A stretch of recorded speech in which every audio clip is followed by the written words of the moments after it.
मूत्रप्रवृत्तीवेळी चरचरणं, जळजळणं किंवा लघवी करताना भगभगल्यासारख्या संवेदना किंवा त्या ठिकाणी आग होणं अशी लक्षणं उन्हाळ्यात जास्त पाहायला मिळतात. आणि या आजारालाच उन्हाळे लागणं असं म्हणतात. आणि अशा आजारात फक्त इन्फेक्शन हे एकच कारण असतं, एक गैरसमज असतो.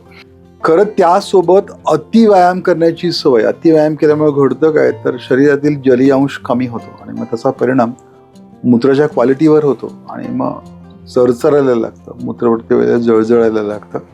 जर समजा तुमच्या भोजनामध्ये माफक प्रमाणात तुपाचं किंवा तेलाचं प्रमाण नसेल तरी वारंवार तुम्हाला UTI बसतो, रेग्युलर चरचरायला लागतं.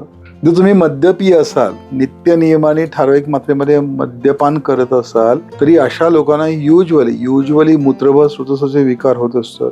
ज्यांना सतत प्रवास करावा लागतो, तर प्रवासामध्ये घडतं काय, ज्यावेळेला ती व्यक्ती प्रवास करताना बसून असते त्यावेळेला त्याच्या मूत्राशयातील मांसपेशी शिथिल होतात, त्या ठिकाणी मूत्र साठून राहतं आणि मूत्र साठून राहिलं की मग हळूहळू त्याच्यामध्ये इन्फेक्शन व्हायला लागतं. ज्यांना सतत सामुद्रज पदार्थ आवडतात, म्हणजे मग ते मासे असतील, मासेचे वेगवेगळे प्रकार असतात, शिंपले असतील, सुकट असेल, बोंबील असेल किंवा खारवलेले बांगड्यासारखे काही सुकवलेले मासे खायची सवय असते काही लोकांना, अशा लोकांना युजली UTI बसतो.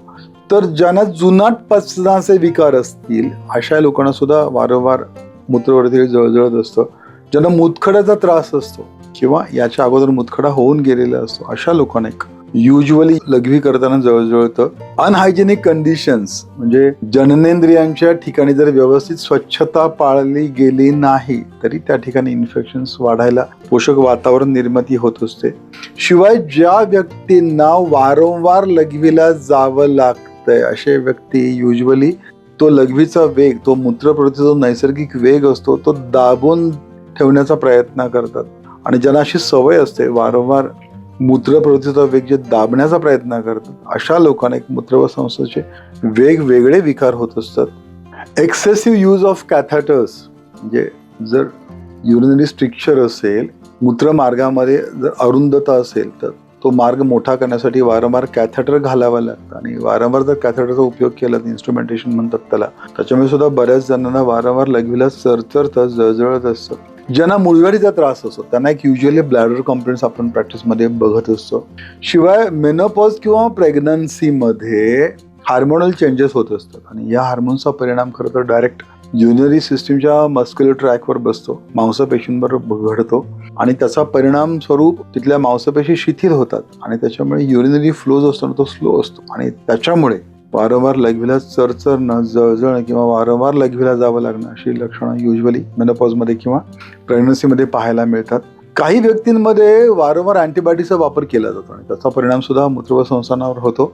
काही व्यक्ती त्यांच्या सर्दीसाठी अँटीहिस्टॅमिनिक ड्रग्ज घेत असतात, त्याचा सुद्धा परिणाम होतो मूत्रसंस्थानावर. काही व्यक्तींमध्ये उच्च रक्तदाबाची औषधं चालू असतात. काही व्यक्ती कोलेस्ट्रॉल कमी करणारी काही औषधं घेत असतात.